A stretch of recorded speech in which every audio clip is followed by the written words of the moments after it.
Hi, BookTube, it's Amy. So a friend sent me an early birthday gift here, and it is spot on. I said to her, "Have you been stalking my book collection or something?" Because this fits perfectly into my collection of books about books. And this is one that I didn't own yet. I didn't even know this one existed. But this is titled The Madman's Library: The Strangest Books, Manuscripts, and Other Literary Curiosities from History by Edward Brooke Hitching. And it's a great book.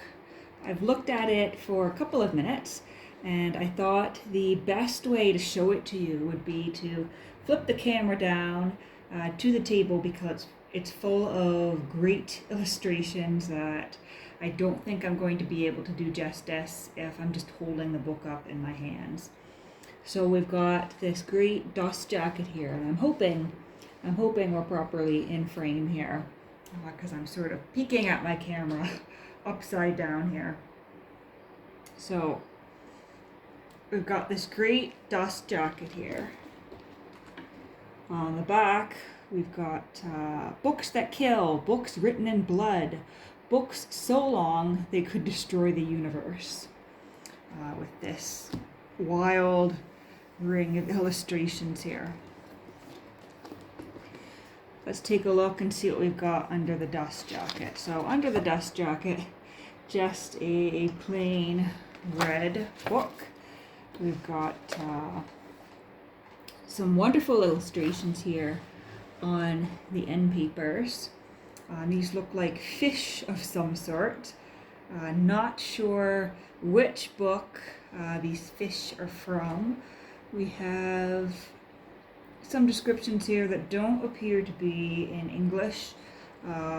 Could be Latin or French. One of the Latin languages. The Madman's Library, and we've got a beautiful title page here, which caught my eye right away when I opened up this book. And I can't wait just to spend a couple of hours digging into this and reading through it. This was a nice surprise because I went and I got my second COVID vaccine this morning. And so I took the morning off work. This book arrived. I have to work this afternoon, but afterwards you can definitely bet what I'm going to be up to later today and tomorrow. And this is beautiful as well.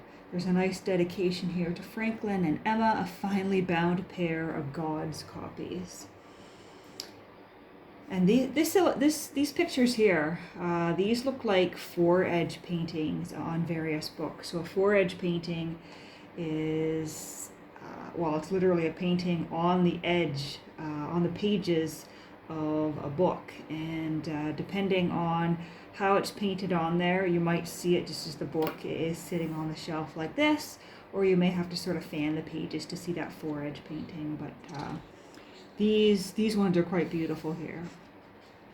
We've got the table of contents here with these wonderful black and white pictures here of a library. I'm not sure which library it is, but it's absolutely bursting with books. And you can just see the scale of it because there's a man up on one of the levels there looking at some of the books. And we have an introduction here. Maybe I'll just flip back to the contents. So we've got books that aren't books, books made of flesh and blood.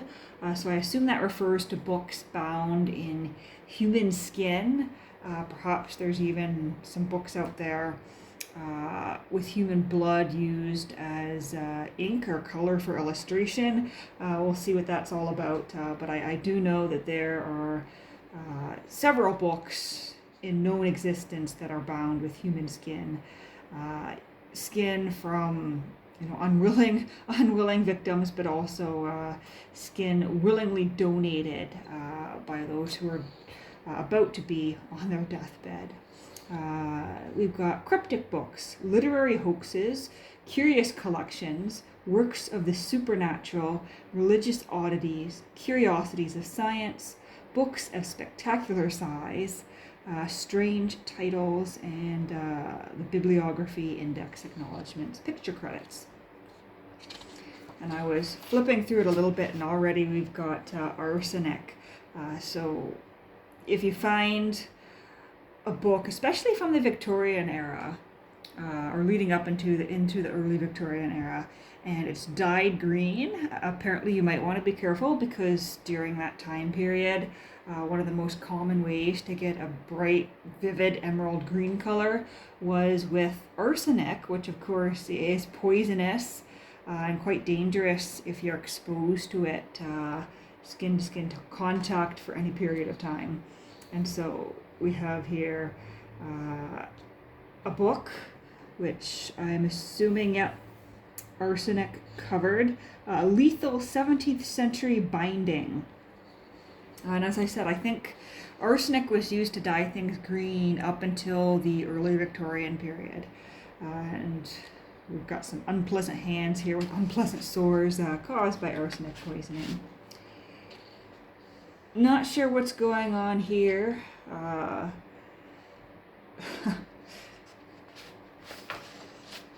Yeah.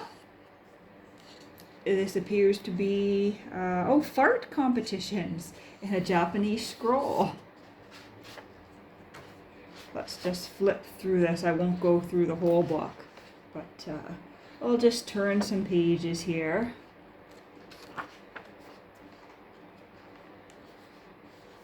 And I noticed I did flip to the end here, but at the end here we have miniature books, the Curiosities of Science. Here we have miniature books. And can you imagine reading the Divine Comedy in such a tiny book? See, there's the finger, so the book would be very, very tiny.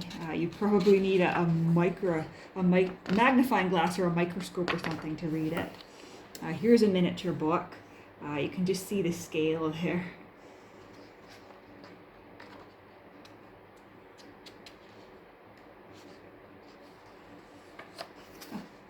Here's a book, Old King Cole, 1985, reading upside down here, Old King Cole, 1985, issued by the Scottish Glenifer Press at a size of 1 by 1 millimeter.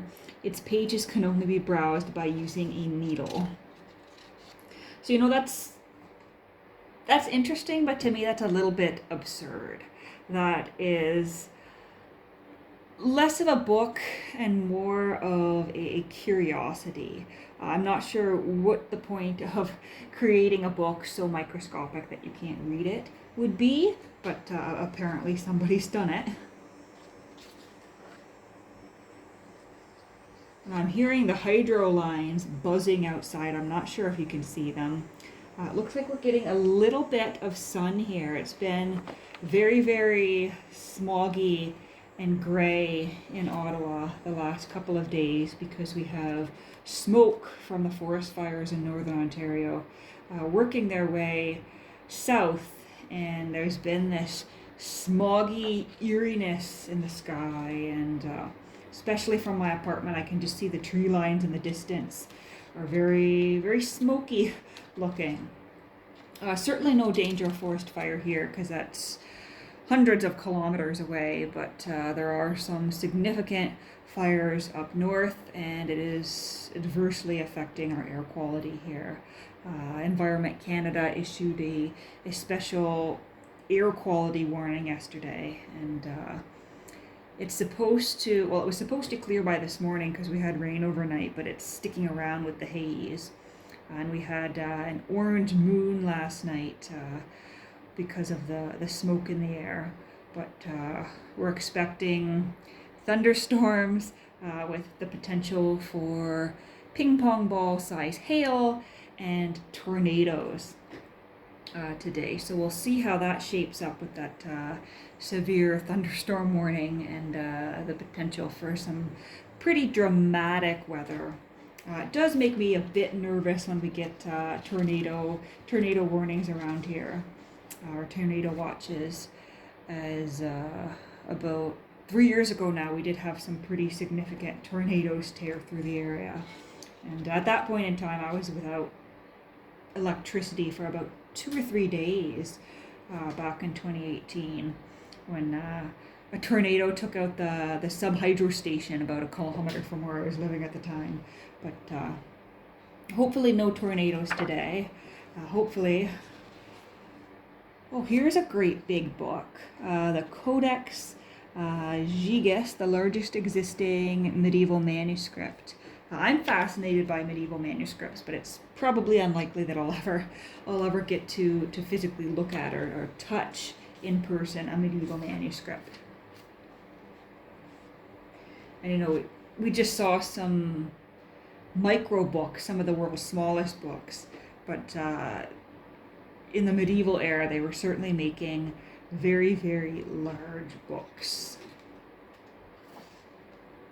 Speaking of large, here's what appears to be an atlas, and that's got to be,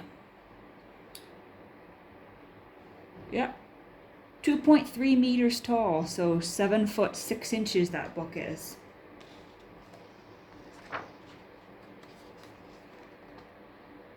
And here at the back, I think we have, oh, that's beautiful. Here at the back, we've got strange titles. What I'm looking for is the notes on the illustrations. There's our bibliography. Oh, picture credits. Well, that's actually not very useful. I was hoping it was going to be a nice laid out legend of what the different pictures throughout this book were from, but certainly I can read through this, but not something I can exactly show you on camera here. So this is a great addition to my collection of books about books, and this is copyright 2020, and as I said, I didn't know this existed. So I am looking forward to several hours of intriguing reading here. And then I'll put it up on my shelf here with some of my other books about books. And my collection of books about books is split into two collections, really. I have the old stuff, so the books that date from about 1940 and earlier. And I have my newer books, which I keep on a different shelf. So that is my Nicholas Basbane stuff and my books on marginalia. Let me just look here. I've got a book on marginalia. I've got A Gentle Madness by Nicholas Basbane. I've got Patience and Fortitude also by him. A book on bookbinding in Venice. Several books on libraries. And a nice selection of books on similar subject matter. And so I was actually quite surprised that my friend was so spot on with a birthday gift for me. And she was concerned that I would already have this.